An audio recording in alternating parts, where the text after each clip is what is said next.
My thoughts and prayers go out to the victims and families of the Highland Park shooting.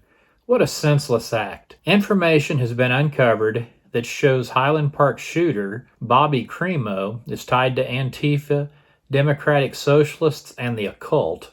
Crimo had a social media presence that was truly ominous and chilling. Red flags were all over the place. Crimo had run-ins with the law in 2019, not the least of which was when he threatened to kill his entire family. He put his bloody drawings and strange murderous ambitions online for all to see, and they were viewed by an awful lot of people. There can be no mistake about it. This guy is all sorts of mentally ill, and frankly, he's demon-possessed. He displayed what he described as an uncontrollable drive to be a lethal threat to society, and yet no one seemed to have anything to say about this. The many people that saw his garbage online over the last 3 years has a little bit of culpability. Police arrested Crimo, a 22-year-old, a few hours after the shooting. Crimo killed 7 and injured dozens at the 4th of July parade on Tuesday. The Gateway Pundit has uncovered information indicating that Crimo is a radical progressive with ties to Antifa, Socialists, and the occult. Looking over the information collected following this deadly shooting, it's evident the Independence Day killer, Bobby Crimo, has a very dark background. After seeing his videos, it's unbelievable and shocking that no one stepped up and reported all of his disturbing activity. Crimo's social network and lifestyle are all related to the far left. He has ties to the Democratic Socialist of America, as is evidenced by the tattoo on his neck.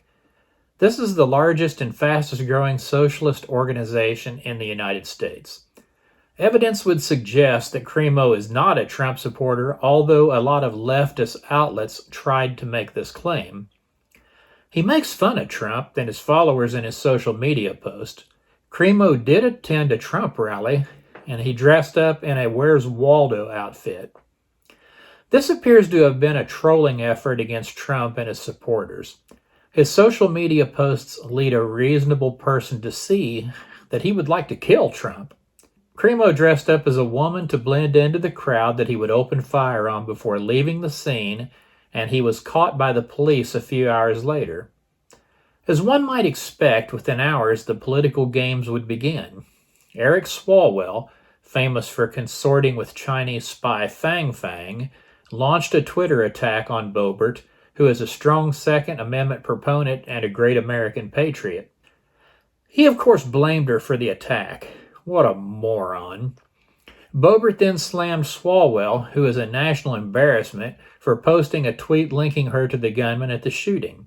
She painted Swalwell as desperate and targeted him after he tweeted a picture of her holding a rifle alongside an image of Crimo with the caption, "Let's start drawing straight lines." Boebert is the wrong person for a mental lightweight like Swalwell to be tangling with. She came back by saying, "I get that Eric Swalwell isn't a fan of our Constitution and is desperate to detract from his repeated failures, but the only straight line that needs to be drawn is from Swalwell to Fang Fang to the Chinese Communist Party." The Congresswoman said in a statement to the Washington Examiner, okay, so Boebert was of course referring to Swalwell's liaison with a Chinese spy, Fang Fang, also known as Christine Fang, with whom he has been accused of having a sexual relationship, a charge he has not denied. Fang is also alleged to have placed an intern in Swalwell's office and assisted in fundraising efforts for the congressman's 2014 re-election campaign, all while working as an operative on behalf of China's Ministry of State Security, their country's equivalent to our CIA. Boebert went on to suggest that Swalwell could face scrutiny from Republicans for his relationship with the suspected Chinese agent if the Republicans win the House majority in November, which is a near certainty. "I will make sure that lines get drawn when we take back the House. Law-abiding gun owners won't be smeared every time a failed presidential candidate rolls out of bed with a Chinese spy and tries to blame us for the conduct of others," she said.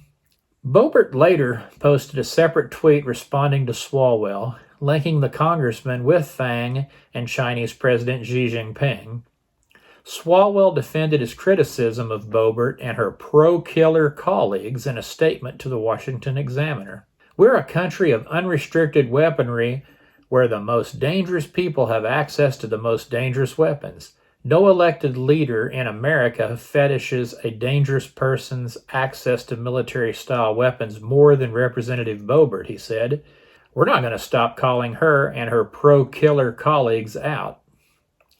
That's a pretty uninformed opinion, as few places have the kind of gun restrictions that Illinois does, and especially Chicago.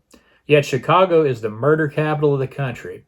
I wonder how Swalwell has such problems drawing straight lines in this instance. Kevin McCarthy, along with several other top Republican lawmakers, has previously indicated Swalwell would face penalties in a Republican-led House over his relationship with Fang. After Democrats stripped Representatives Marjorie Taylor Greene and Paul Gosar of their committee assignments due to past statements that they made, McCarthy said Swalwell should be stripped of his seat on the House Intelligence Committee. Imagine the insanity of having a man who consorted with a spy on our House Intelligence Committee. How dumb is that? It's pretty obvious Swalwell could never provide evidence to substantiate his claim that the shooter's actions were motivated by or could be linked to Boebert's Second Amendment views. It's pretty obvious that Democrats will never be able to hold criminals accountable for their own actions. It always has to be someone else's fault. Well, that's the story, and I hope you guys have a great day, and I'll talk to you in a while.